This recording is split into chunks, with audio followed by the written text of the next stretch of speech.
So guys, I know that so many people have come out to praise Tinubu for some of the actions he has taken after assuming office for the past 3 to 4 weeks now. But it is time to start digging deep into some of these actions to see if they are actually for the people or they are anti-people. Just listen to this man speak. There's no need for PR for any policy that is pro-people. Any policy that is pro-people would easily sell itself. But a policy that is fundamentally anti-people, even if at the initial stage people are confused, they are not sure, it will eventually demonstrate itself for what it is. And at that point, the mass of people will come out fully to oppose it. And I told that person that what the IRC wants to do today is to put forward our position for posterity. And I remember that in 2011, that was what we did. When the Fraudulent administration, everybody knows that Fraudulent is a protege of the current president of Nigeria, increased school fees of last to 300,000, 500,000. It also appeared that the IRC was going to be speaking alone. But 3 years after, the mass of last students, the mass of last lecturers, realizing the very terrible negative consequence of that policy, decided enough is enough. And they were able to fight and to defeat that policy. Without that struggle in 2013, and the role that the Education Right campaign played, last today would have turned to a barren land. And I say it with all certainty because as at 2013, some departments in LASU, which used to have 1,500 students or 2,000, had reduced to about 300 or even 150 because people could not afford the fees. And the jobs of many lecturers were already at stake. Because how could you have 10 professors in a department where you don't have more than 50 students? So the policy of student loan, even if people are confused about its real intention, people are going to clearly see for what it is at the end of the day.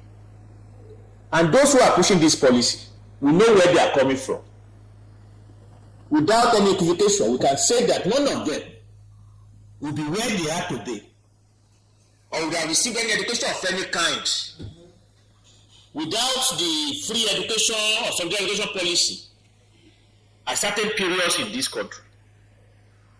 So that when it comes to the question of whether what we fight for is a reform of this act or an amendment to it, we said it in the press text, that even if this act is amended, it will still not, as far as we are concerned, suffice. Because the act itself issues from two wrong premises.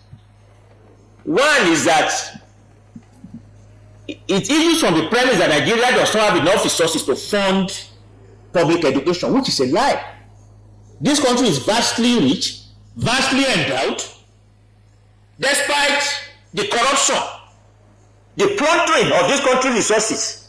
And for journalists, just sit down and try and tabulate how much they said Abacha stole. How much they said, they don't get all of these figures. There is the little that they are able to find. How much they say Abacha steal? How much did Babangida steal? How much did Babangida steal? Yaradua, Jonathan.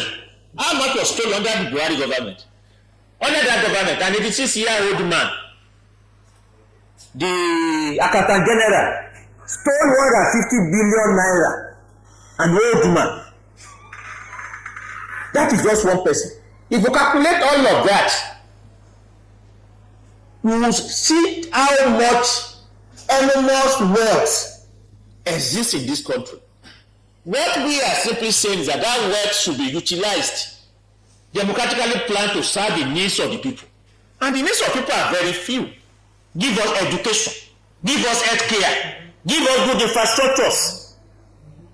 That is all people are asking for. But this government does not do that for the people. But it does that for the rich. and look at all of the big business people in this country, starting from Atiku Dangote. Look at the MTN, look at Glo. All of these organizations and entities are only able to thrive because they are enjoying subsidy from the government. Whether in terms of tax holidays or even in terms of direct investment by the government to support them. We know how much the government has used to bail out banks at different periods in this country. The buyers of Nigeria's PHCN, the government has spent trillions of naira over them in the last 5 years. So it seems that for the Nigeria's ruling elite, they say socialism is not possible in this country.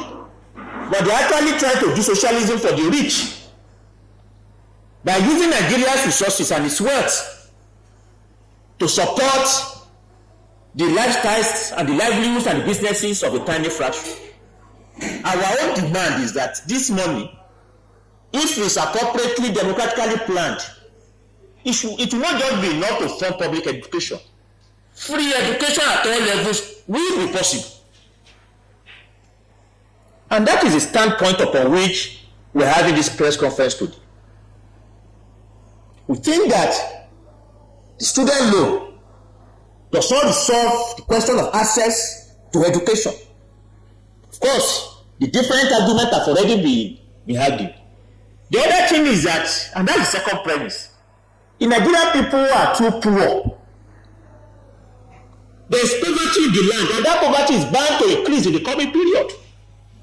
If the current trajectory that we are following continues, Nigeria's population is presently at about 220 million. According to estimate, by 2050, Nigeria will be nothing less than 400 million people. All the government that is sensible, that is reasonable, ought to prepare for that development. And the best way to prepare is actually to expand the educational sector, to put more money into it. But by virtue of the student loan, what would that mean? Is to mean that one, the present population of students or people with education will not get it. While the millions that are still coming over the last couple of decades, we have nothing at all in terms of education. Because on the basis of the student loan, what government is trying to do is first and foremost to abdicate the responsibility for the funding of education. It will mean that even the salaries of lecturers and co will have to be dependent on how much the different universities are able to make, from a student for the tuition that students pay. It will also mean that the level or standard of facilities will also be dependent on that. And from that point of view, education becomes a commodity. It is what you make that determines what you get. We think that is not a future to give to Nigerian youth. And that is why the DRC has taken this step today. We think that a reform will not resolve it. The best government can do is to transform the student loan into a grant paid to students. And we think that students even need that now because many students are in desperate situation. With the current economic climate, many parents cannot even give as much as they can to students in higher institution, as their upkeep. So that if government can give grants to Nigerian students today to assist in many ways in addressing the poverty and hardship that Nigerian students face across campuses. The other point is that as many organizations as are ready in this struggle, we think that the first step we need to take is following today's press conference to take our argument to the mass of Nigerian students and parents. Because we understand that not the new poor person in this country will willingly agree with a policy that is going to even throw them to further indebtedness. Some people may be confused, they might think that it might work, but the reality of the situation will virtually down. And at that point, people will be prepared to fight back. I want to be there to fight alongside with them at that point. For months,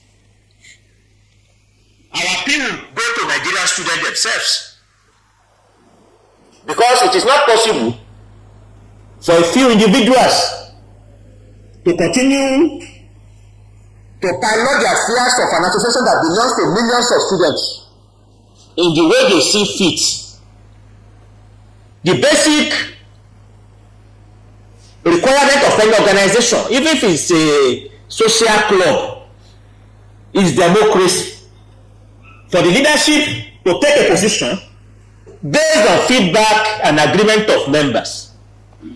The NANS president today cannot publicly ascertain or say that the acceptance of the student loan is based on any democratic discussion with the genuine representation of Nigerian students across campuses.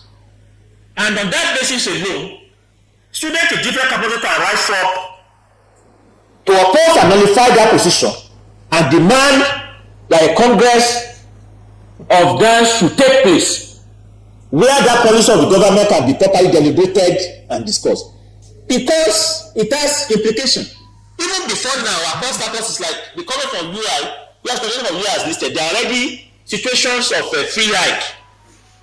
Yesterday night, I received an information of new increment of fees at the University of Benin. The University of Abuja is the same, UI is the same across the country, and it's just starting. If the representative of students have a single opportunity to meet the president of a country where such ways of increments and commercialization is taking place, and they are not even putting forward a strong position on that, instead they are singing solidarity song, does it not show a complete absurdity? And I think that, and that's why I think that the students on their own have to take a clear stand on this. They have to insist, that a proper deliberation should take place that allows them to put forward what. So guys, we have to open our eyes to ensure they don't sign off our future. We must be careful with some of these policies that this government is embarking on. Is it for the people or against the people? Let me know what you think in the comment section below. Thank you.